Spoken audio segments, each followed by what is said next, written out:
eu vou chamar Gilmar Santos para dar a primeira palestra, e quem vai moderar essa sessão serei eu mesmo, que a doutora Glenn tem um problema familiar, doutora Priscila como debatedora, doutora Priscila, aqui do Rio Grande do Norte, e a doutora Marcela, na Paraíba, também aqui para debater. Bom dia a todos. Pessoal que acordou aí 6 horas da manhã, que 8 para mim é 6, né? Baiano, você sabe, a gente 8 horas da manhã já é complicado, depois ainda de uma noite. Mas foi muito interessante tudo que foi colocado aqui, e uma coisa muito bacana é que a gente tem visto muito a descentralização do conhecimento. Então, grandes eventos como esse, e parabéns a toda a organização, em que a gente vê um altíssimo nível de ciência, de troca de informações, e isso é muito importante para a gente levar ao nosso paciente cada vez o melhor. E eu costumo dizer que é uma frase que eu já ouvi, que eu costumo repetir, que a gente do Nordeste mora onde os outros passam férias. Então, assim, muito bacana estar de volta aqui em Natal. Bom, quando eu vi esse título, eu fiz, como é que eu vou falar sobre isso daqui? E a primeira coisa que me fez vir à memória foi quando eu estava no 6º ano e eu fui dar plantão. E aí não tem jeito, gente, eu conto história, e aí vocês vão ver, são só 70 slides, vai dar tempo. E fui dar plantão no interior, e chegando lá, o dono lá do hospital, que ele era pediatra, anestesista, psiquiatra e mais algumas coisas, e ele me chamou, Gilmar, vem cá que eu vou te ensinar. E eu fui lá, ele, olha, chamou Dona Chica, por favor, chega aqui, bote 5 meninos aqui na sala. Aí ela trouxe 5 crianças com 5 mães. Ele, quem é que tá com dor de barriga? Aí levantou, ele escreveu no papel, e eu olhando, né? Que isso? Ele, quem é que tá lançando, vomitando, viu, gente, lá no interior da Bahia? E ele foi perguntando e preenchendo. Ao final, que ele preencheu as fichinhas, ele entregou um para cada mãe. As mães saíram cada uma com sua receita. E eu fiquei com essa cara, isso é foto real do meu dia. E lógico que de lá para cá muita coisa mudou. Isso tem 25 anos, 24 anos, o mundo mudou. Não basta mais chegar com a seringa e achar que a gente vai resolver tudo. Não basta chegar de qualquer forma com a canetinha. As pessoas mudaram, as exigências mudaram. O conhecimento, ele está universal, e as pessoas chegam no consultório querendo uma atenção. E a moeda mais importante hoje é a atenção. Então não basta apenas dizer, eu receito, e minha avó usava a melhor roupa para se receitar. Hoje as pessoas querem uma experiência. Hoje as pessoas estão preocupadas não só que você faça o seu melhor, porque fazer o nosso melhor é a nossa obrigação. E como fazer a nossa obrigação, como ter conexão, como estar próximo do nosso paciente e mostrar que não somos as melhores máquinas, somos humanos, em um momento que tudo está tão automatizado. Eu tenho um bot de atendimento no meu WhatsApp. Como fazer isso sem perder a nossa humanidade? E eu vou pedir licença para mudar o título e dizer como otimizar o meu atendimento sem perder a minha humanidade. Bom, para quem não me conhece, meu nome é Gilmar, sou baiano. Quem não percebeu pelo sotaque, tenho feito aula de oratória para ver se melhora o sotaque, para disfarçar um pouquinho. Eu sou o pai da Maria e da Isabela, e divido meu dia a dia de especialista em doença vascular venosa estética ou estética vascular, com marketing, com gestão. E minha última formação, que realmente mudou um pouco meu modo de agir, foi a hipnoterapia, que me fez olhar para dentro cada vez mais. E essa é uma pergunta que eu me faço todo dia. Será que eu posso melhorar o que eu faço? Será que eu posso melhorar a performance? Eu já tinha 2 unidades clínicas de médio porte e logo ao final da pandemia resolvi abrir um consultório particular. Não vou invadir a área da doutora Liv, que eu sei que vai ser fantástica. Resolvi abrir um consultório particular. E todo mundo, você é maluco? Você não tem convênio? Vai abrir um consultório particular? E eu comecei. E antes de começar, a primeira pergunta é, como eu posso fazer para ter uma melhor performance no meu consultório? E eu fui buscar o que a gente chama de jornada do meu paciente, entender os pontos de contato do meu potencial cliente com a minha marca, e eu vi que não tinha isso na área de saúde, mas tinha em outras áreas, e eu importei isso das montadoras de automóvel de alto luxo, uma boa parte foi da BMW, e montei um método de mapeamento da jornada do cliente, onde eu tenho aqui, não está aparecendo, onde eu tenho aqui de início a captação, não está dando para ver, mas o início é captação, depois a gente tem entrega e a relação, ou seja, é um mapa onde eu tenho todo o contato do meu cliente, desde quando eu estou buscando até onde eu estou atendendo e depois onde eu estou fidelizando e mantendo o estreitamento do meu contato com ele. hoje a gente vai falar sobre a entrega. A entrega que eu quero dizer é o momento do atendimento. E primeiro ponto, o nosso atendimento não começa quando o paciente chega na clínica. O nosso atendimento começa quando ele agenda uma consulta. E o que é que a gente faz? Primeiro, tudo comunica, a forma, o jeito. O WhatsApp da minha empresa, a da clínica, ele tem a foto da secretária. Ela é uma pessoa. Pessoas se comunicam com pessoas. Então, não é a sua marca, o seu slogan, é uma pessoa que se identifica com o nome e conversa com o outro. É trazer o cliente para perto de você. E a gente já começa na minha confirmação. Eu confirmo 48 horas antes e esse é para eu diminuir a minha perda, para diminuir a minha falta.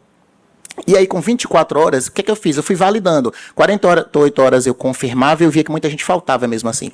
Comecei a confirmar 24 e eu via que não dava tempo de encaixar outros na agenda. Foi o que eu fiz, eu confirmo com 48 e com 24 eu mando uma mensagem quase motivacional. Bom dia, como tá? Seu trânsito está muito legal, o melhor lugar para você estacionar e tal. Então, estou fazendo uma confirmação indireta e manda um link de pré-cadastro. Se quiser agilizar o seu atendimento, você preenche. Quando ele chega na clínica, a ficha está preenchida, ele só vai direto, senta, só dá um documento se for o caso, mas é só particular. Então, já é um primeiro passo. O paciente ele chega e a minha espera ali no máximo tem uma, mas eu atendo 1 por hora, então acaba que eu tenho um conforto na recepção para esse paciente. No dia, alguns pontos são muito importantes. Um deles são scripts de atendimento. Então, hoje eu tenho um script para tudo. Script não significa engessar e falar todo mundo igual, mas significa saber o que falar, como falar e quando falar. E como disse Gutenberg, o atendimento tem que ser a cara do dono e não a cara de cada secretário. No dia das férias ou da folga muda tudo, não pode, você tem que ter uma uniformidade, um padrão. A minha consulta é padronizada, eu tenho passos a ser seguido e alguns passos que eu vou destacar aqui, que não vai dar tempo de falar tudo, e aí já deixo aqui essa imagem, homenagem à doutora Lívia aqui, que me ensinou a fazer o desenho, quando eu estou explicando para o paciente, eu faço o desenho de ponta cabeça, aprendi com ela, fiquei testando isso, faz com que o paciente se conecte, ele fica olhando, ele fica fixo e você consegue fazer essa troca muito melhor, porque conexão é tudo. E uma coisa muito interessante é o Doppler narrado. Minha secretária ela foi treinada e eu faço o exame, todo consulta tem um Doppler e todo Doppler, enquanto eu estou fazendo, eu estou narrando, mostrando ao paciente, explicando, a minha secretária está fazendo flebograma. Quando eu acabo, esse flebograma está pronto, eu já vou para o consultório com a paciente que já entendeu o processo dela, eu já otimizo meu atendimento e minha secretária já chega com o laudo praticamente pronto só para eu digitar e colocar os pontos, medidas. Então, ela já vai fazendo tudo. Então, eu começo do maléolo direito. Se eu for do esquerdo, ela já... Doutor, está errado aqui. Então, já existe um protocolo e um processo. Além disso, apresentação do preço. Então, uma pergunta que sempre me fazem. Quem dá o preço? Quem melhor vende na sua clínica? E não se assuste com a palavra vender, porque a gente vende, viu, gente? Então, depois, se alguém quiser me pegar na saída, mas nós somos vendedores. Só que a gente vende, a gente não comercializa, mas a gente está vendendo ali saúde, a gente está vendendo o nosso tempo, a gente está vendendo muita coisa. E quem dá o preço do nosso atendimento? É quem melhor vende, no meu caso sou eu, mas eu não negocio. Mostro e depois ela negocia com a minha assistente. Faço um relato de casos semelhantes àquele e, no final, eu entrego ou mando para o WhatsApp um PDF com dúvidas frequentes ou faço um vídeo, olá, tudo bem, como é que tá? Eu já tenho esse vídeo pronto e os pontos principais daquele caso que eu acho que ela pode ter dúvida. Tudo isso para a pessoa se sentir confortável em fechar o seu procedimento, em seguir no seu tratamento. E, ao final, sempre deixa marcado o início do seu tratamento. Para finalizar, eu gosto de deixar sempre uma dica bônus, que a gente muitas vezes fica trabalhando e tem aquela sensação de que a coisa não está andando. E tem um princípio de Pareto que diz que 80% dos nossos resultados estão em 20% dos nossos clientes ou dos nossos produtos. Então, observar tudo o que vocês estão fazendo, está seguindo o que vocês estão planejando, não dá para abraçar o mundo. E muitas vezes você retirar coisas pontuais de atendimento, eu faço lipedema, eu faço não sei o que lá, será que dá para fazer tudo? Será que isso otimiza o seu serviço, o seu consultório? Ou você agrega a sua equipe, uma pessoa que faz uma coisa, uma pessoa que faça outra? Então, assim, analise hoje tudo que você faz e veja exatamente o que você pode e o que você deve manter no seu dia a dia. Bom, nem tudo dá certo. Ao longo desse tempo, esse foi meu aparelho que a secretária deixou cair, partiu ao meio. Foi muito legal, minha alma saiu do corpo. Quando eu vi, eu estava na hora, eu vi a pancada. Mas tudo correu bem no final. A gente começou a clínica há 3 anos, no meu consultório, fora as outras unidades, com um equipamento de laser. Hoje nós temos 3 equipamentos de laser. E digo a vocês, se esforçar, lutar e acreditar, dá certo. Mas nunca, nunca, nunca percam a humanidade. Aquele paciente que está ali, ele não está te procurando por acaso, ele não acordou e deu vontade. Ele está ali porque ele precisa de uma mão estendida, ele precisa de um abraço. Ele não precisa de receita, ele precisa de cuidado. Muito obrigado.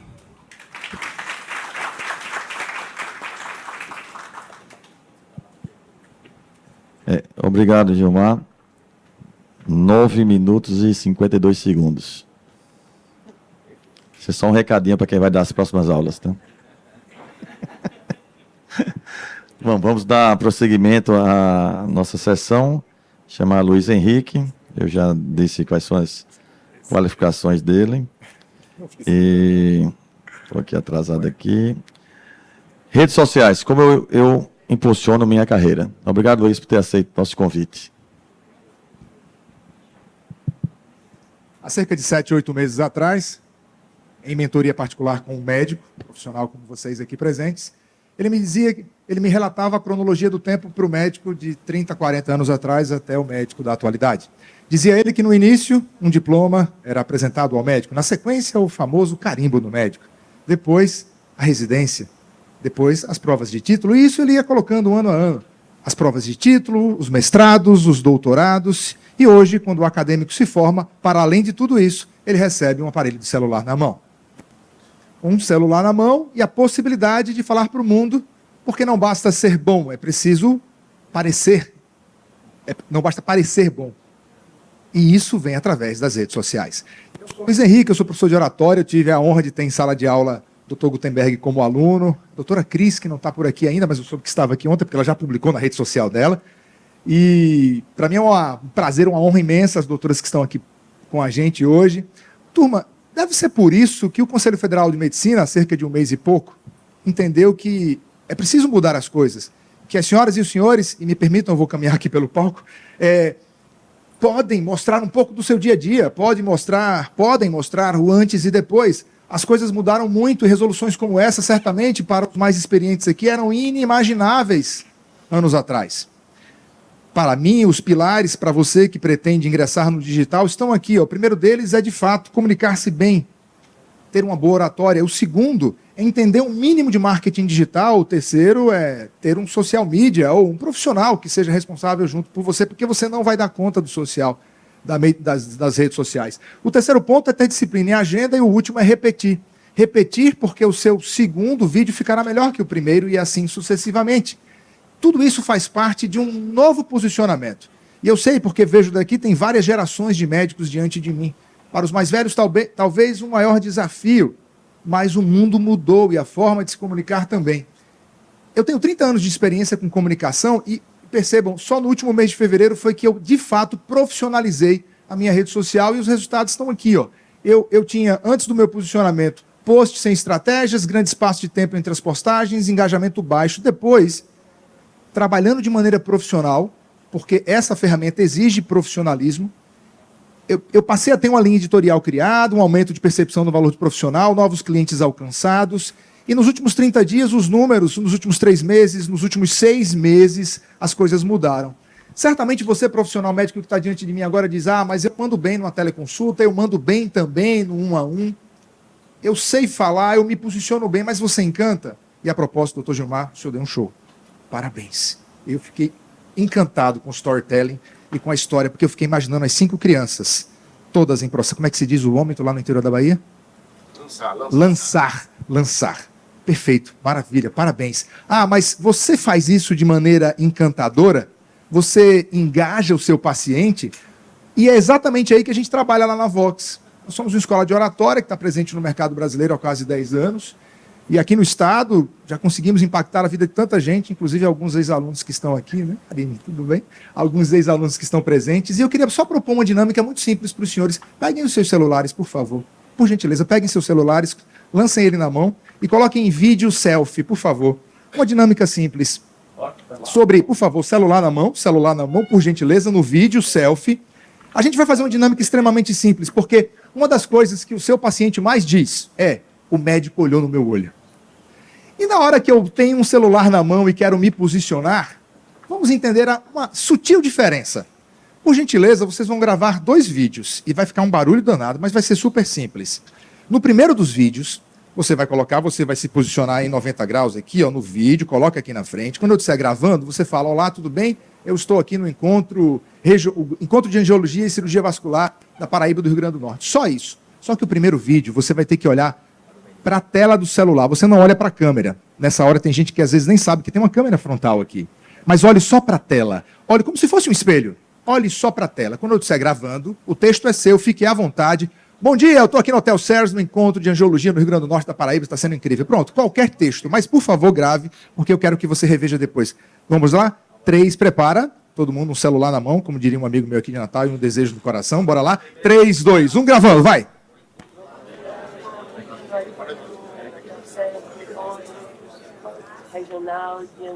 Muito bem, vocês mandaram muito bem. Muito obrigado pela disciplina. Agora, vamos para o segundo vídeo. Nesse vídeo, você tem que gravar olhando para a câmera. E se você tiver dificuldade de olhar para a câmera, faz o seguinte, ó, coloca a mão aqui na tela. Coloca a mão na tela aqui, olha só para a câmera. Por favor, não se esquece, olha só para a câmera, o texto é o mesmo. Por gentileza, senhoras e senhores, vamos lá, prepara. 3, 2, 1, olhando só para a câmera. Gostei, ó. Gravando, vai. Das regionais do Norte e Paraíba. Vamos lá, reveja seu vídeo, reveja seus 2 vídeos agora. Coloque-se na posição do seu paciente que tanto almeja o seu contato visual, doutor e doutora aqui presente. Só que o seu paciente agora, ou o seu prospecto, está do outro lado da tela. Perceba as nuances, a diferença sutil que é olhar para a câmera. Quando eu olho para a câmera, doutoras e doutores aqui presentes, eu estou olhando no olho de quem está do outro lado. E eu vejo muita gente boa que grava conteúdos excelentes, mas que normalmente não olha para a câmera, olha para a tela. Sem falar que quando a gente olha para a tela e se vê, desperta na gente aquele sentimento de perfeccionismo que quando você olha para você mesmo, na hora de gravar você diz: meu Deus, eu preciso retocar o Botox. Meu Deus, que maquiagem é essa? E a minha barba? Aí você desperta esse perfeccionismo bobo, que ninguém é perfeito, e aí erra. Quem já errou gravando vídeo aqui? Quem já errou gravando vídeo? E quem já precisou gravar 10 vezes, na 11ª disse: quer saber? Não era o dia para gravar. Chama o próximo paciente. E deixa de gravar, e deixa de levar a sua mensagem para as pessoas que te acompanham. Olha só, 3 dicas para você treinar. Você que está me vendo aqui agora, ó. Close Friends no Instagram, responda o WhatsApp em vídeo e boas-vindas aos novos seguidores em vídeo. Mas eu queria destacar o WhatsApp em vídeo, porque o próprio WhatsApp facilita isso agora. Se você responder de tempos em tempos alguns dos seus pacientes com um vídeo no WhatsApp, ele vai passar 1 mês falando sobre você, doutora. Você não sabia que meu médico me respondeu em vídeo no meu WhatsApp. Outra dica simples quando você for gravar, ó, comece com uma pergunta, olhe na câmera, sorriso no rosto, clima ameno, module sua voz e não se esqueça de gestos. Tudo isso faz parte de uma linguagem que é verbal e não verbal e que é muito importante. Os primeiros vídeos, olha só, são os piores mesmos. Mas, ó, quando o ideal não é possível, o possível se torna ideal. Para ter o 50º, você tem que ter o primeiro vídeo. Para ter o 100º, tem que ter o primeiro vídeo. E essa frase do Cortella cai muito bem dentro desse contexto. Faça o teu melhor na condição que você tem, enquanto você não tem condições melhores para fazer melhor ainda. Lá na Vox, a gente recebe 3 tipos de alunos. Quem tem medo de falar em público, quem já fala como muitos de vocês e quem quer se posicionar diante de câmeras.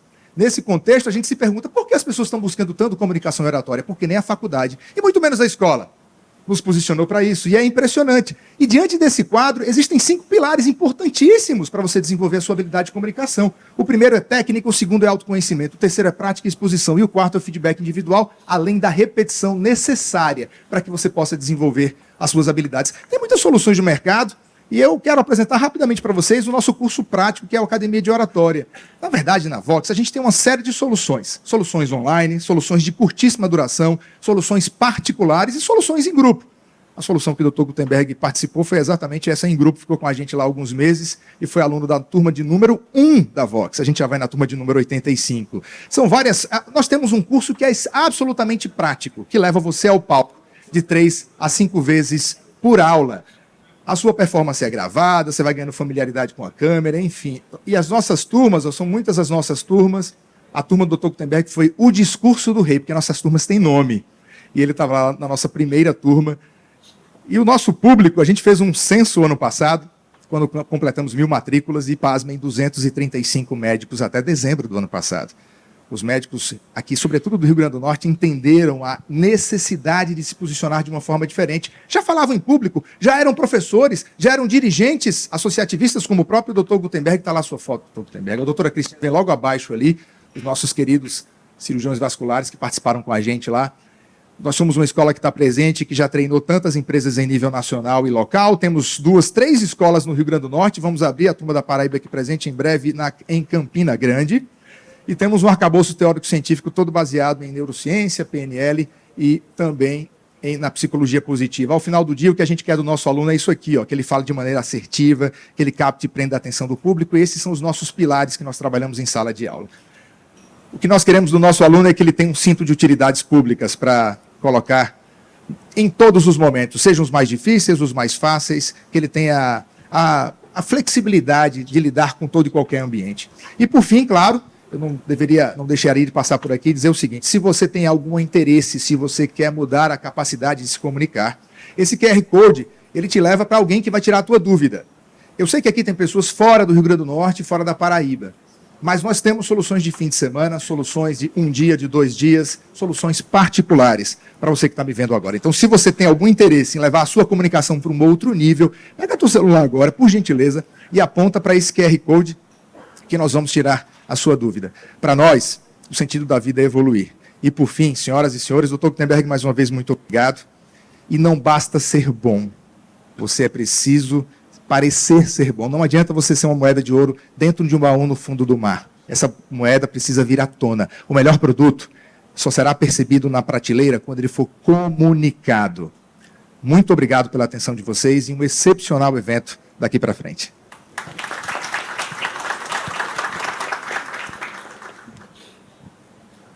Meus amigos, eu falei que essa sessão ia ser bastante diferente, né? Que já começou com o Gilmar, agora com o Luiz. E vamos andando, porque realmente tem bastante novidade. Eu acho que são pontos práticos. Eu não tenho dúvida que muita gente já está repensando o que é que vai fazer em termos de mídia, de consultório, o que fazer. E agora vamos passar para a Lívia Lira, de Minas Gerais, alagoana, mineira, né? Alagoana mineira, digo Alagoana mineira, para quem não sabe, quem não conhece. Transição do convênio para particular é possível em minha realidade? Lívia, seja bem-vinda. Obrigada, bom dia a todos. Um prazer estar aqui. Na verdade, é sempre uma alegria voltar ao Nordeste. Eu sou alagoana, moro em BH há 15 anos, mas a minha raiz e meu sangue é daqui. E foi me dado o desafio de responder aqui se é possível a gente fazer a transição de atendimento do convênio para o particular. E como o Gutenberg trouxe, o convênio, no meu ponto de vista, o que ele mais nos roubou foi o tempo para a gente conseguir atender o nosso paciente e também a possibilidade da gente ter ali um atendimento de excelência dentro do que a gente julgue ser o melhor para o paciente. E quando nos roubou o tempo, ele nos roubou o que é mais valioso dentro da percepção de valor que o paciente pode ter no nosso atendimento. Além disso, uma remuneração ruim por hora e a gente perdeu a autonomia. Mas será que atender pelo convênio só traz desvantagens? Será que é bem assim? Porque quando a gente vai caminhando dentro de uma escada de possibilidades de ganho e de autonomia e de uma capacidade de remuneração maior, inclusive, a gente aumenta nossos riscos. E a gente aumenta também a nossa complexidade de gestão. Então, cada escadinha dessa vai ter o seu difícil e vai ter o seu fácil.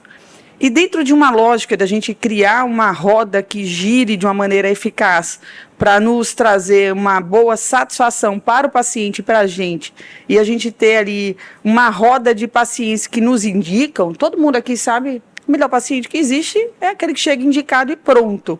No entanto, ele tem que ter vindo indicado de um paciente que, por exemplo, se você atende convênio, ele vem indicado de um paciente de convênio, ele está educado para aquele atendimento. Você fez uma transição para o atendimento particular e continua sendo indicado pelo seu paciente do convênio, não vai casar. Então, essa roda ela tem que ser muito específica.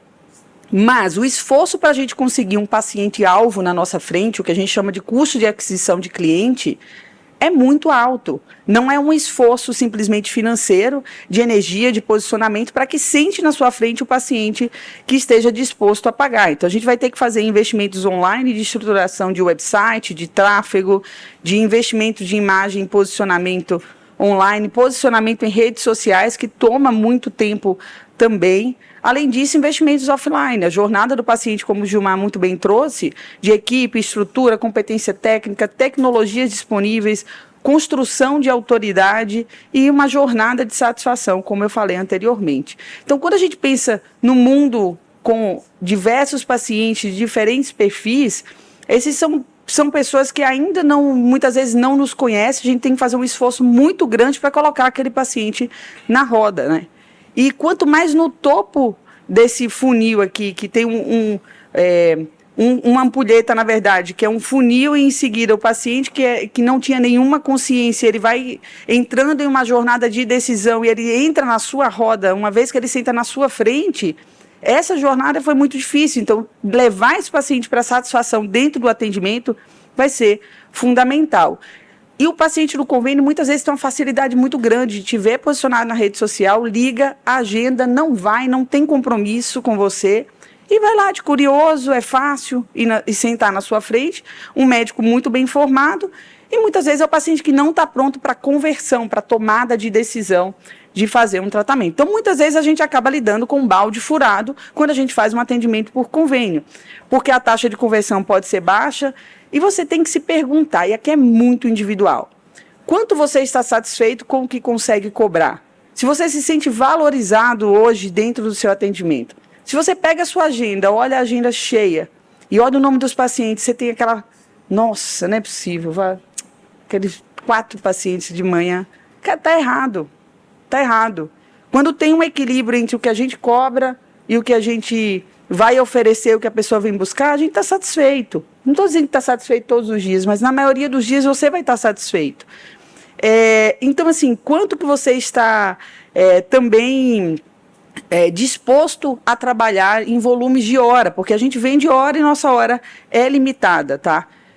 Quanto que você se sente dentro de uma corrida de ratos? E essa resposta é individual, e a ideia é que realmente a gente saia dessa corrida de ratos e entre num ciclo e numa roda de satisfação. E aqui eu vou trazer um norte para quem deseja sair do convênio, e quando a gente deseja sair do convênio, a gente vai ter que aprender a precificar, o que é um super desafio, e mais do que isso, a gente vai ter que aprender a gerar valor para o paciente. E dentro de uma lógica, por exemplo, da flebologia, qual que é o paciente que eu comecei a entender que quando eu levei um vácuo, porque eu montei meu consultório e falei assim, não vou atender convênio, Belo Horizonte é completamente tomado pela Unimed, e eu levei um belo de um vácuo e fazer assim, então eu vou ter que ter outras estratégias de sobrevivência, e pensei fora da caixa e fui entendendo com quem eu poderia conversar. Então era um paciente que não deseja internar, mesmo que ele tenha plano de saúde, e é um tema da minha aula à tarde também, que valorize uma assistência individualizada e de rápida recuperação. É um paciente que quer tempo com você, ele quer uma assistência e um cuidado mais amplo. E um paciente que não possui plano de saúde também, que foi uma desconstrução que eu tive que fazer. Porque uma vez que eu montei um consultório querendo atender uma classe mais alta, primeiro eu vi que nem é o público que eu gosto de atender, necessariamente. E segundo, eu entendi que dentro do que eu comecei a oferecer de tratamento ambulatorial, por exemplo, existia um público que está disposto a pagar, que não tem acesso a um plano de saúde, que muitas vezes não quer entrar no giro do atendimento do SUS, pela falta de agilidade e de acesso, que ali se organiza e compra o serviço, né? E o valor ele vai estar muito mais ligado à percepção do paciente, do cliente, do que realmente ao valor monetário cobrado, tá? E aí a gente, como eu falei, vai ter que aprender a precificar, o que é uma arte, e para simplificar isso, dentro de uma lógica, a gente vai ter que saber sobre margem de contribuição, o quanto que você vende menos os custos e as despesas de cada procedimento que você faz, você saber como que o mercado está se comportando, seus seus colegas, como que seus colegas cobram e principalmente o que é que o mercado aceita. Só que isso aqui, você não pode ficar engessado nesses pontos. Até porque muitas vezes, quando você se baseia no que o seu colega cobra, você corre o risco dele não ter calculado, você voltou para um mercado que já está completamente sem cálculo e você vai na onda ali. Então, muitas vezes, separar e sair do automático e ter uma visão de como, de fato, você pode pegar a rédea daquilo e se esforçar para fazer o paciente perceber valor, vai ser importante. Para isso, você vai ter que saber, como eu falei, sobre margem, posicionamento, jornada do paciente, público e percepção de valor. No entanto, quando você busca gerar mais valor, você vai investir mais dinheiro, você vai investir no local de atendimento, estrutura, o tempo por paciente, o nosso tempo é limitado, você vai ter que investir em processos cada vez mais redondos, gestão de pessoas, que para mim é o maior desafio de todos. E aí, no final das contas, você atende menos pacientes num dia, cada paciente demanda de você mais horas, o teu custo operacional é mais alto e muitas vezes quando você vai calcular a margem, que vai ser o preço de venda menos os custos mais despesas, vai dar elas por elas. Algumas pessoas vão atender 30 pessoas num dia, outros vão atender 6 e no final vai dar muito parecido. E aí vem um questionamento também que acaba sendo filosófico, que os resultados e os números vão ser semelhantes em cenários distintos, mas a vida vai além dos resultados financeiros. E aí, de fato, você tem que estar satisfeito com a forma que você está vivendo e comprar a briga de construir aí, dentro do que é uma visão de coerência para você, o que você deseja. Então, quanto que você deseja ter de Prolabore, quanto que você quer que sua empresa lucre, quais custos e despesas. Muitas vezes a gente não sabe a margem de contribuição de nada, não tem esses cálculos bem definidos. Quantas horas você deseja trabalhar por mês e qual modelo de atendimento que você fica satisfeito, porque esse é um ponto.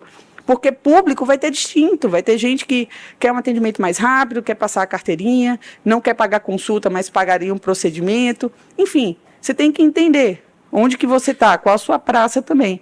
E também sua taxa de conversão e absenteísmo. Porque se você deseja vender um procedimento particular ali, você tem que saber quantas pessoas você está atendendo para conseguir gerar X procedimentos, e isso daí vai te guiar.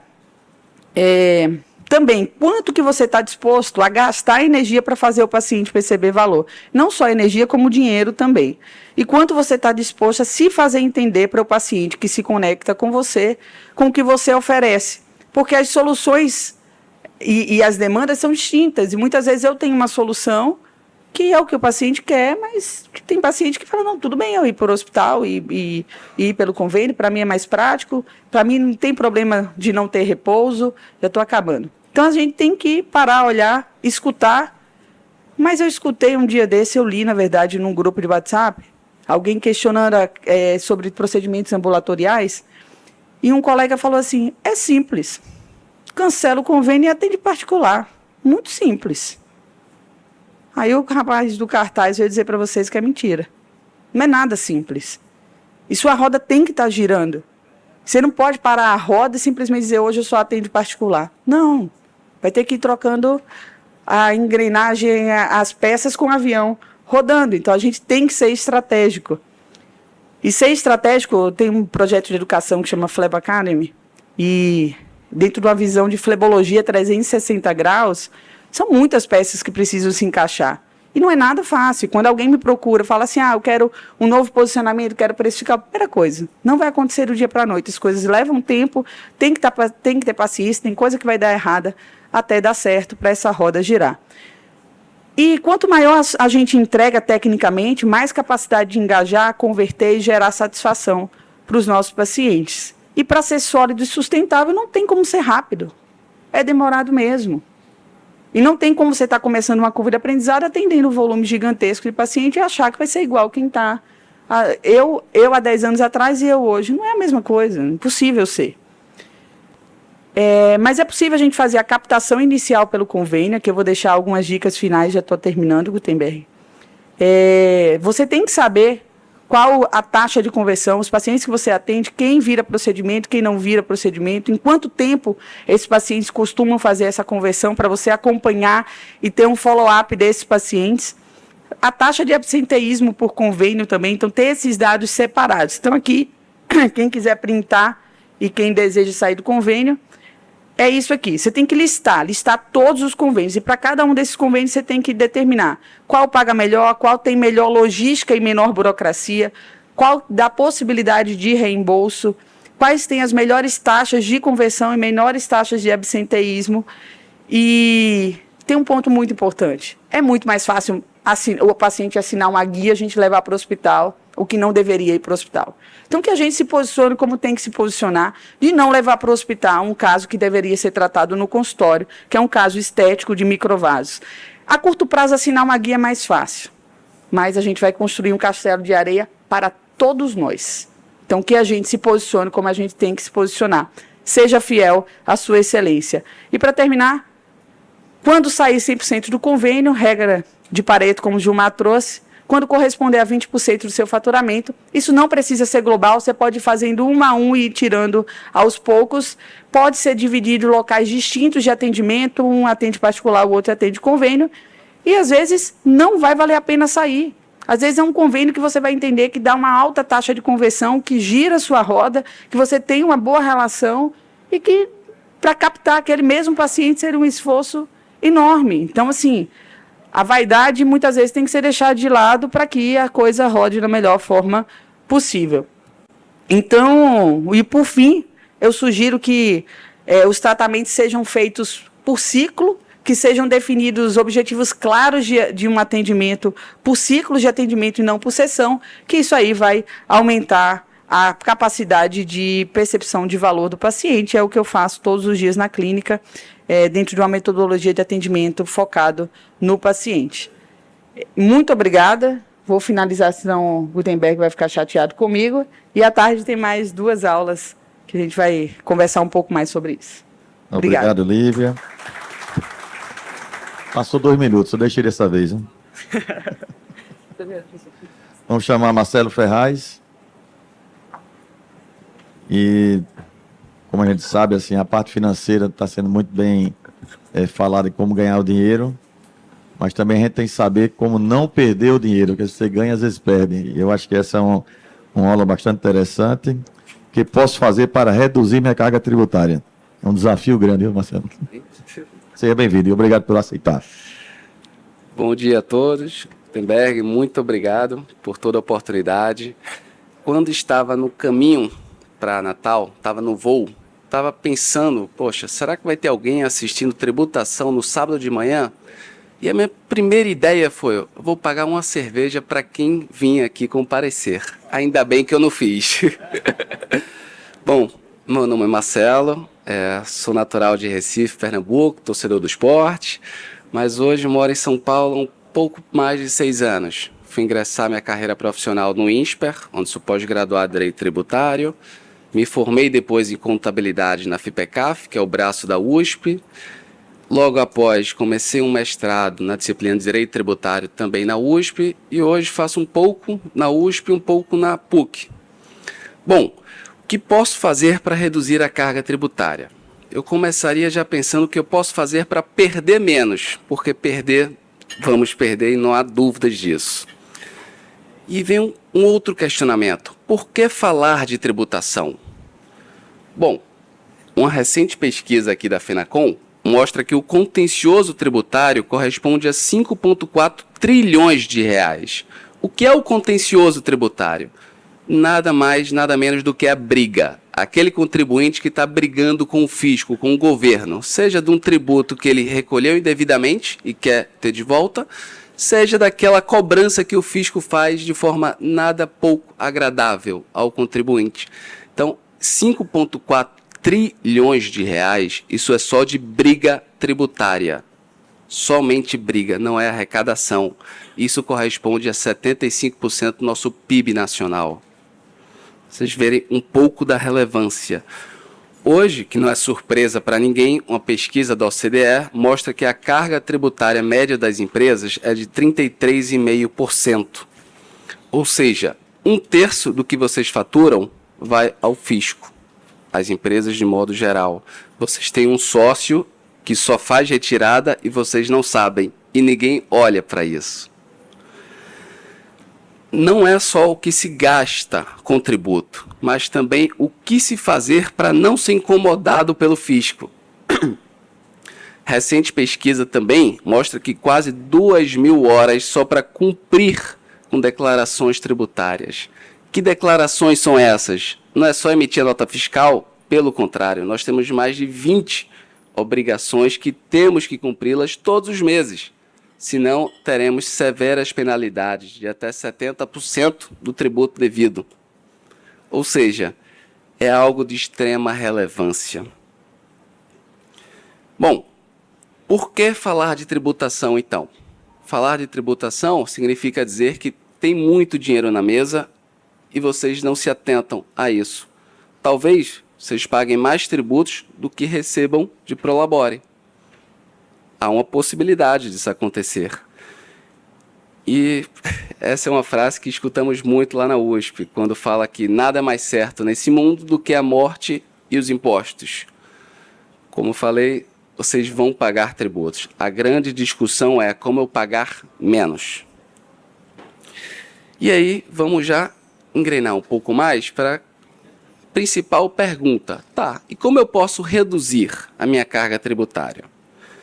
O primeiro ponto é procurar um profissional da área, especificamente, e evitar a todo momento se automedicar. O que eu quero dizer se automedicar? Se eu jogar futebol e quebrar o pé, eu vou ter que ir para o ortopedista. Eu não posso ir para o fisioterapeuta, eu não posso ir para o farmacêutico, na farmácia e pedir um remédio. Eu não tenho que ir para o profissional da área. Quem vai dar o laudo é o médico, é o ortopedista.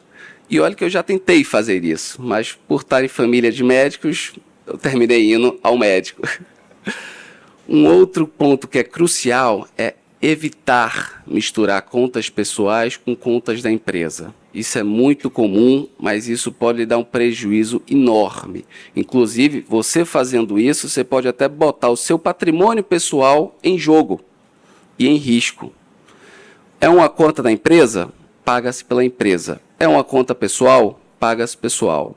Isso tem que estar registrado contabilmente. É uma conta pessoal? Transfere dividendos e paga na minha conta pessoal. É da empresa? Paga direto na conta da empresa. Bom, seguindo, realizar sempre estimativas de receitas e custos. Essa é a base para você definir qual é o melhor regime. Estar sempre preparado para mudanças. O mundo tributário, principalmente no Brasil, é mudança a todo momento. Ter sempre registrado documentos e operações. Ser organizado, isso melhora não só a vida do seu contador, mas a sua própria vida. O seu financeiro vai agradecer, a sua contabilidade vai agradecer e seu marketing vai agradecer. E se todo mundo está feliz dentro da sua equipe, provavelmente seu negócio vai alavancar e você vai crescer ainda mais. E realizar, de tempos em tempos, auditorias internas. O que eu quero dizer com isso? Bom, não é necessário para qualquer pessoa ir todos os dias ao médico. Acho que isso é um consenso comum. Mas, certamente, é recomendável, ao menos uma vez no ano, fazer um check-up. Eu, particularmente, embora odeie tirar sangue, todo ano eu vou no Albert, tiro sangue, faço eletro.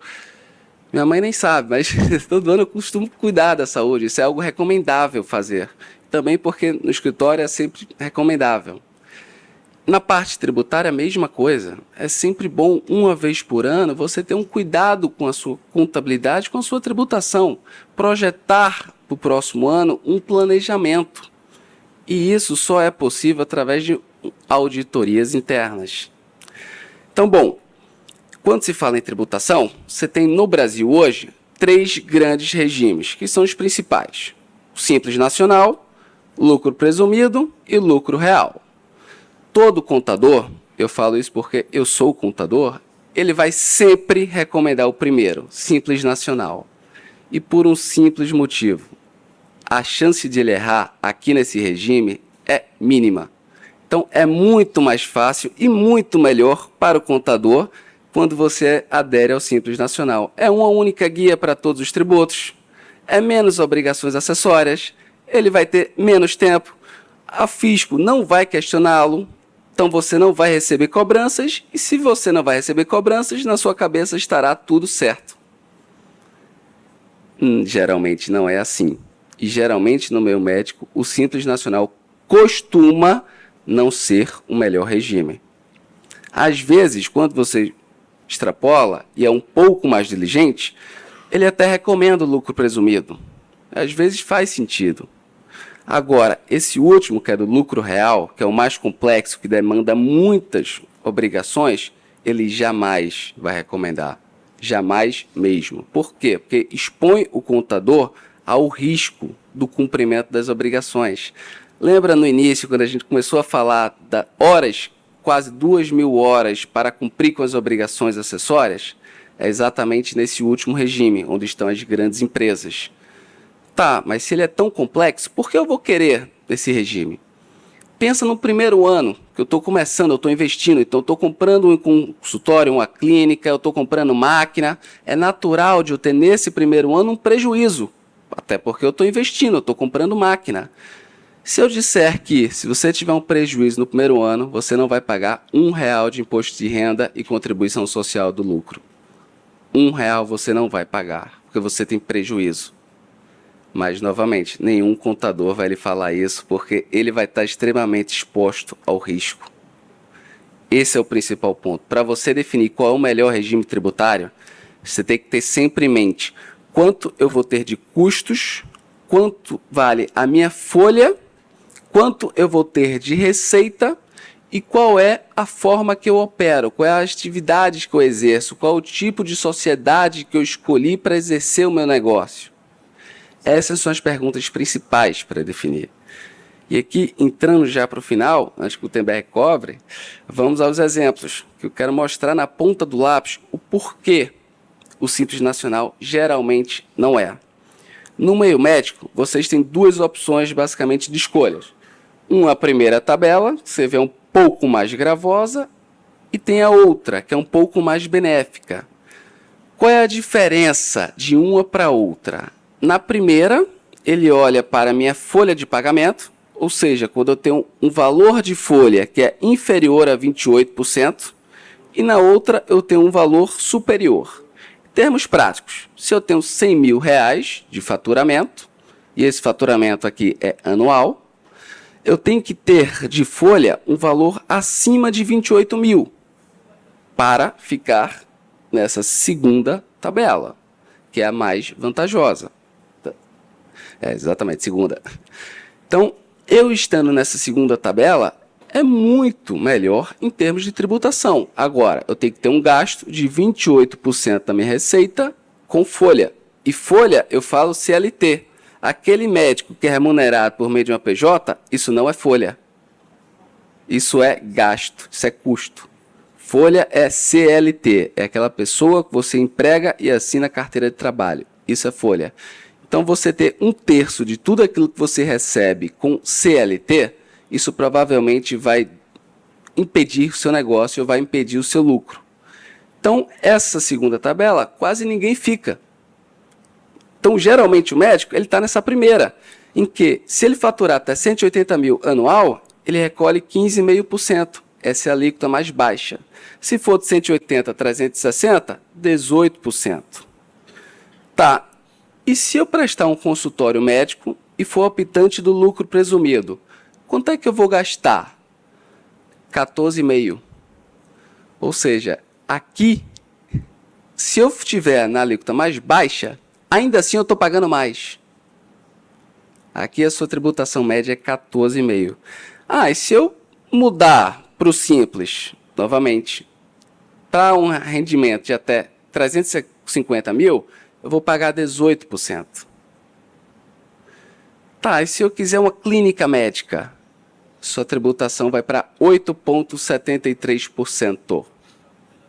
Obviamente, isso aqui demanda de outros estudos, de um certo planejamento. Isso aqui eu estou na clínica médica, na atividade exercida de diagnóstico, de imagens. Se eu mudar a atividade, provavelmente pode mudar a sua carga tributária. Varia muito. Tá, e se eu for no Simples Nacional? Olha, se você tiver um percentual superior a 28% em folha, que novamente é muito difícil, mas ainda assim, se você tiver, sua carga tributária vai para 11,2%. No slide anterior, a gente está falando de 8,73%. Novamente, está se deixando dinheiro na mesa. Um contador, ele consegue fazer esse planejamento? Não. Ele vai pegar o que é na maioria dos casos e vai aplicar. E vai fazer aquilo que é mais seguro para ele. Por que não vai? Porque isso demanda um estudo e uma análise de cada caso. São 1000 variáveis. Eu posso dar receita para vocês, se chegarem na clínica ou no consultório, vocês não vão conseguir aplicar. Porque se mudar uma variável, muda toda a tributação. Então, se mudar a atividade exercida, se mudar valor de folha, se mudar os custos e receitas que vocês estão projetando, se mudar a própria finalidade, o tipo de sociedade que você exerce, ou até mesmo o próprio local, município, estado, isso vai mudar consideravelmente.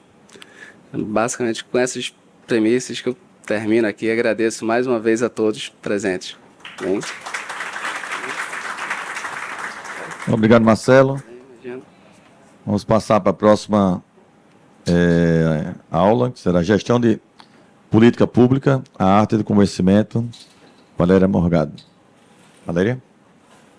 Em primeiro lugar, eu quero agradecer pelo convite ao doutor Getúlio, ao doutor Gutenberg e ao doutor Márcio. É uma honra estar aqui com vocês. E hoje a gente vai falar um pouquinho sobre gestão de políticas públicas, a arte do convencimento. Por que a arte do convencimento? Porque na gestão pública, o grande desafio é você criar uma retórica, que significa a capacidade de persuadir. A arte da persuasão é um desafio que vem lá desde a democracia grega e que nos possibilita construir uma argumentação, convencer e influenciar na tomada de decisões. E aí a gente toma como base o primeiro trabalho que a gente fez nesse sentido na área pública, que foi a fundação do Programa de Pé Diabético em 2013, na Prefeitura de Vila Velha. Esse projeto foi apresentado no ano de 2012, ninguém acreditava nele, e aí em 2013 ele foi implantado de forma tímida, com a visão global, com a proposta de avaliar o paciente de forma global, com atendimento inter e multidisciplinar, e tendo uma capacitação permanente voltada para a atenção primária, especialmente, educação e envolvimento, tanto do paciente quanto da família e também dos gestores. Então, foi um trabalho conjunto que ligava vários especialistas e várias diferentes áreas de atuação, com o apoio da gestão e com a capacitação nas unidades de saúde. Formou-se um ciclo e, naquela época, até pela falta de ferramentas tecnológicas, optou-se por fazer uma comunicação via WhatsApp, claro, defendendo toda a privacidade do paciente, mas expondo as necessidades que a atenção primária identificava nas UBSs. E aí, com base nisso, utilizando aqueles 12 mandamentos do pé diabético, que já são bastante conhecidos pelos senhores, nós começamos a fazer a educação dos pacientes, distribuir os panfletinhos e também envolver a família.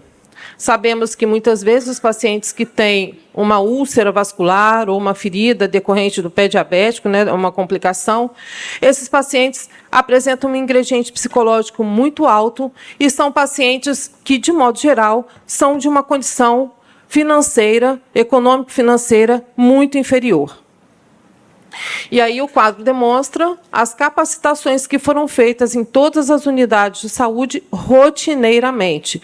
Passou-se a fazer uma saga pelas unidades a cada 6 meses, com atualização de conhecimentos.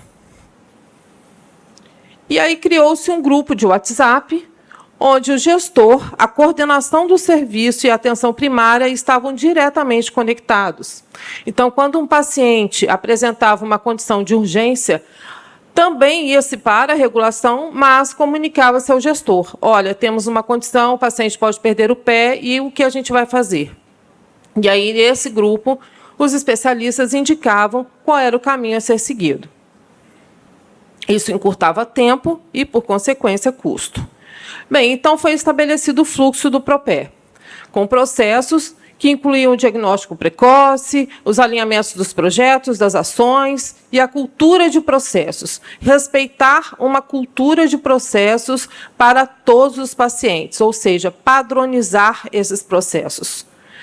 E, com base na informação, trabalhando muito bem a comunicação, e aqui a gente não fala de ferramentas de mídias digitais, a gente fala de comunicação, conversa com as pessoas, para demonstrar o que é feito no serviço. O diálogo, a arte de persuadir, a arte de convencer, ela está muito mais na apresentação dos resultados e na apresentação das potencialidades no serviço público. Até porque no serviço público a gente não tem dinheiro para fazer impulsionamento, então a gente tem que buscar outras alternativas. E aí apresentando as percepções, as expectativas, os interesses, atendendo aos interesses que são políticos, muitas vezes partidários, entendendo para que o gestor pudesse entender na prática as demandas do serviço. E aí sim, com uma avaliação constante dos resultados. Quando você constrói esse sentido, você ganha o reconhecimento público. E aí forma uma imagem que tem uma reputação e gera, com isso, um valor. E aí, como é que eu faço, então, no serviço público, onde tem uma fila imensa, eu não tenho capacidade, não tenho especialista, não tenho pessoal suficiente? Eu falo para o meu gestor o seguinte: eu não preciso de grandes cartas de curativos e de grandes terapias para resolver todos os problemas. Há coisas que eu posso usar água e sabão. Há outras coisas que eu preciso usar outros mecanismos e outras alternativas de maior custo. E aí, ir educando esse gestor para que ele compreenda a necessidade de investir no serviço. Concomitante a isso, uma boa conversa com as empresas que fornecem esses medicamentos, essas coberturas e essas tecnologias. Para quê? Não adianta a empresa chegar com um kit e falar: doutor, eu tenho um kit. O senhor vai experimentar esse kit? E qual é a casuística que eu vou formar com apenas um kit? Com apenas uma demonstração. Então, eu preciso ter um diálogo franco e permanente com essas empresas para que elas entendam que o produto delas também vai ganhar valor se eu conseguir montar uma casuística e montar um processo que indique a real efetividade daquele material. E aí o gestor vai entender que ele pode reduzir custos, que ele pode deshospitalizar mais rápido e que isso gera satisfação. Ao gerar satisfação, a gente tem uma tradução disso em votos para o gestor. Qual é o político que não gosta de votos, não é? Então, quando eu coloco a comunidade, a família e o paciente para falarem bem do serviço, quando eu interajo com a imprensa, com a Câmara de Vereadores, com os líderes comunitários, quando eu faço as capacitações das comunidades, quando eu envolvo toda uma rede, eu consigo fazer com que o meu serviço seja interpretado como algo positivo, que realmente entrega. E quando ele entrega, ele vai gerar um interesse do gestor, porque sabendo que aquilo se traduz em satisfação para o público, ele vai querer traduzir isso em votos. E aí, seguindo os princípios da gestão pública, a gente pode agregar valor, tanto social, psicológico, previdenciário, financeiro e político, sentando à mesa com as empresas e agregando os interesses das empresas com os interesses do poder público, de maneira republicana, transparente e honesta. E aí, com esse ciclo de atuação, que tem como base o diagnóstico precoce e a deshospitalização, a gente forma uma rede colaborativa. É importante que, quando o paciente ele for atendido, que ele saiba que tem uma ouvidoria no serviço público, onde ele pode dar a opinião dele. Estimule o seu paciente a dar a opinião sobre o serviço público, o que ele quer que melhore, de que forma ele recebeu aquele atendimento. E aí, na presença desses resultados, a gente forma dados. E nada melhor do que dados para que a gente possa ter segurança para defender a nossa o nosso trabalho. E a resposta política vem, a estratégia do tratamento com a administração, os profissionais, a redução dos índices de recidivas e complicações, a deshospitalização, torna isso numa palavrinha-chave que é o custo-benefício e a percepção do valor de cada investimento.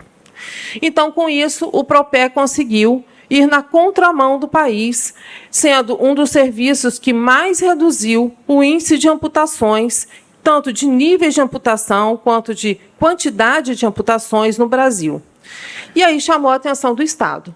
Ele se tornou um programa tão grande do ponto de vista de comunicação com a comunidade, com os pares, os stakeholders, que ele conquistou novos postos de trabalho ao ser implantado no Estado. O Estado falou, espera aí, eu quero esse serviço.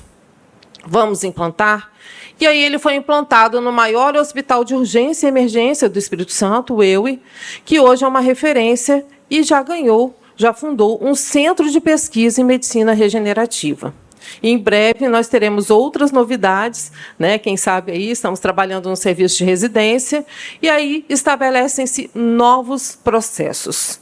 Esses novos processos incluem as terapias inovadoras. Então, o gestor entende que, quando ele vai investir num produto, ele precisa ter um motivo para investir naquele produto. Eu não vou sair aplicando a maior e a mais cara terapia em todos os pacientes. Então, nesses novos processos, é importante que o gestor saiba que já foram tentadas todas as alternativas possíveis no mercado, e que esse paciente tem uma indicação de amputação alta, e que os investimentos menores, até a aplicação de recursos mais sofisticados, é o caminho para que esse paciente, muitas vezes, saia da curva de morte ou saia da curva de altas amputações. E é isso, essa mensagem que eu deixo para os senhores, fico às ordens. Tá? Muito obrigada pela oportunidade. Obrigado, Val. Retomando aqui, pedir para nossa debatedora da preferência à Paraíba primeiro, doutora Marcela Gomes, fazer suas considerações, por favor. Bom dia a todos. Quero parabenizar todos que fizeram suas palestras, muito boas. E é interessante que, pelo menos para mim, assim, a gente não teve uma formação na residência ou até mesmo na faculdade para a gente se preocupar com toda essa parte pré-consulta, né? Tanto a questão da gente estar mostrando numa rede social. Eu, particularmente, eu tenho até um certo preconceito, entre aspas. A gente olha, às vezes, aquelas pessoas que postam muito, que têm um jeito mesmo de estar falando, e a gente fica meio que naquela, mas será que o médico melhor, o médico que se preocupa mais com medicina em si, se ele tem esse comportamento assim de estar postando tanto? E essa é uma questão assim que eu queria deixar até para a Lívia, que até que ponto que a gente deve... eu vejo muito, às vezes, nos outros profissionais de outras áreas, aquela necessidade de postagem de antes e depois, que hoje está permitida. E eu tenho uma certa dificuldade da gente, como médico, como que a gente vê esse lado, assim, como que a gente é diferente da gente não estar expondo, até que ponto a gente colocando aquilo... A preocupação maior do CFM mesmo, assim, tirando a parte política da coisa, mas da gente estar, na hora que a gente posta um antes e depois, como que a gente transfere de ser uma atividade de fim. Agora, já que eu estou me colocando... Será que eu não estou garantindo aquele resultado? Mas a gente sabe que, como médico, a gente não tem como garantir resultados em ninguém. E as perspectivas, até do ponto de vista jurídico, a gente está se transformando numa profissão de fim, né? E não de meio, já que a gente está colocando aquela comparação de antes e depois, e mostrando um resultado, e aquele é nosso alvo. Enfim, é essa discussão mais que eu fico preocupada. Foram algumas questões que você levantou aí. A primeira, em relação ao posicionamento em rede social. Tipo assim, será que o médico que se expõe, ele é melhor do que o médico que está ali no back, preocupado, tecnicamente apto?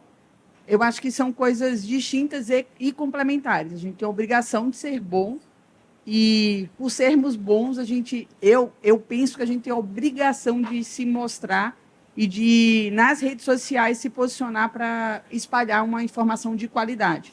Porque se a gente não fizer, um desavisado não tecnicamente apto vai fazer.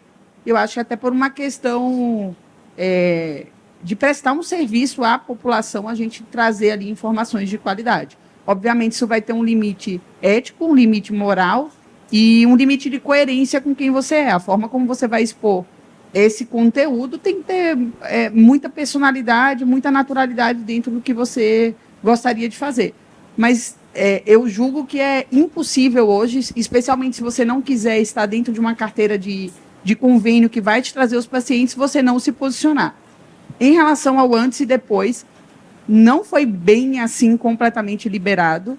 Inclusive, no aplicativo do Flebo Academy, tem uma live aberta com um advogado, que foi o advogado da Patrícia Leite, que é uma cirurgiã plástica, que foi a primeira que conseguiu a liminar para postar antes e depois. Na verdade, ficou até um pouco mais restrito para a gente, porque está mais claro ali as limitações que a gente tem, então não é bem assim. De fato, concordo com você em relação a gente se posicionar como uma atividade de fim. Juridicamente, a gente acaba se complicando.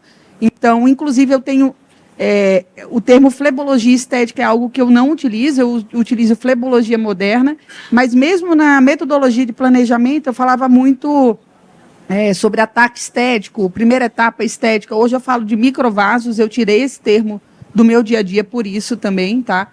Mas eu acho assim, somos profissionais habilitados, capacitados, e a gente tem que, se a gente for só bom ali atrás no nosso consultório, a gente acaba não exercendo todo o nosso papel do ponto de vista social, inclusive não de rede social, mas de informação. Esse é meu ponto de vista. Priscila. Bom dia a todos. Eu gostaria de agradecer a oportunidade de estar participando aqui de uma mesa tão rica, né? E gostaria de questionar a Lívia também, uma questão sobre essa saída essa solta de amarras do convênio. Eu sei que é um processo lento que vai demandar tempo, né? Conforme você esclareceu também. Eu gostaria de saber como é a sua experiência com o reembolso assistido, o reembolso de risco. Existem, lógico que uma certa facilidade quando você explica ao paciente que ele pode usufruir daquele plano, que às vezes ele paga um plano tão caro, né? E aí, assim, seria tão esclarecedor se você pudesse compartilhar com a gente sobre isso. Isso é um tema até polêmico, né? Nessa transição de convênio para particular, como eu falei, a gente utilizar o convênio a nosso favor, de maneira ética, é algo válido, seja para captação de primeira consulta, seja para essa facilitação, para uma internação hospitalar e também, em última análise, no reembolso médico, né?